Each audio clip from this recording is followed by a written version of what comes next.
It's news o'clock. Breaking news, nix Pence, none the richer.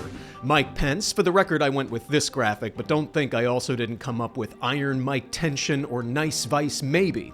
Sorry, back on track. Mike Pence, former VP and abandoned department store mannequin that I swear just moved, finally admitted I had no right to overturn the election, which seems like a delayed response, but if you've ever tried to renew your license by mail, you know a year later is still pretty fast for government.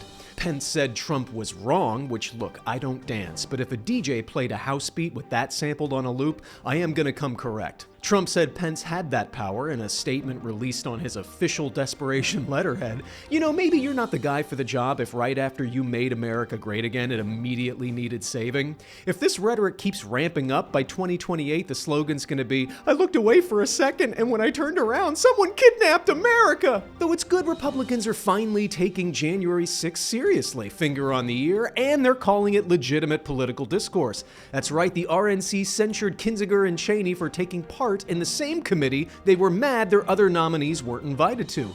Fun fact, did you know it's hard to find news articles about Republicans who were refused positions for the committee? Because Google assumes you meant the more recent headlines of those same Republicans refusing to cooperate as witnesses. I wonder how different Jim Jordan's energy would be today if the cool kids had let him into their treehouse. The censure is for persecution of ordinary citizens engaged in legitimate political discourse, a phrase doing more heavy lifting than the guy jacking the podium in the Capitol Rotunda. This was legitimate political discourse the way this is a legitimate performance artist. They then clarified they meant the non-violent protesters, which the committee isn't investigating. Hey, don't yell at Congress for the things they aren't doing. That's our job.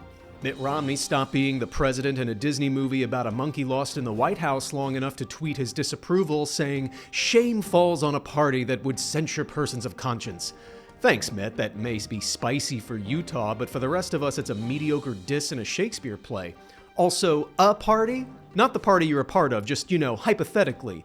Can't take the heat for criticizing your party if you don't use the possessive adjective. Brilliant, Senator. Way to hedge a bet. See you next week.